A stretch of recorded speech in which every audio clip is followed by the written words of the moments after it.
This is the showroom for the clothes show, so it's where we're keeping all of our clothes that we're going to be using on the main stage theatre catwalk show.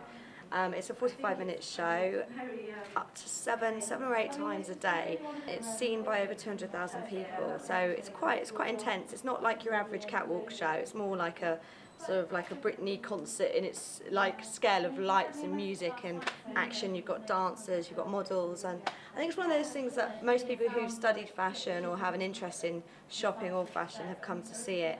This is where the magic happens. Well, this is like as big as it gets. You know what I mean? It's like over 280 outfits, 7 times a day, 5 days.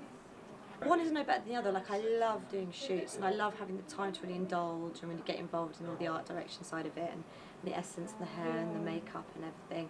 But you can't beat the feeling of sitting in the audience when you finally get a chance, when everything's rolling. And after like the 12th show, everyone kind of knows what they're doing, so you can go and watch it and just sitting watching and just being like, wow, we did that, and it's really amazing. Yeah. I remember the first time when I did the London Clothes Show and I walked out on the stage at Earl's Court, I was just like, whoa, look at all these seats, it's massive. So it's a feeling you can't really beat. Styling is not a one-person job at all, it's massively a team effort.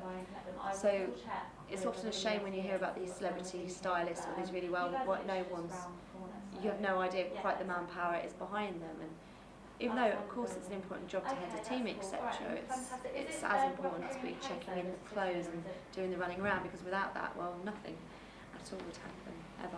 The difference between fashion and style, and how fashion always follows style, I think, because you get a lot of style publications like Days and ID, and they're not repeating fashion because they're not just talking about what's on the catwalks. You know, you get Grazia and Vogue, and it's fashion is basically following, whereas in style it's creating, and I think it's much more interesting to be interested in style than literally fashion, which is, like I said, following.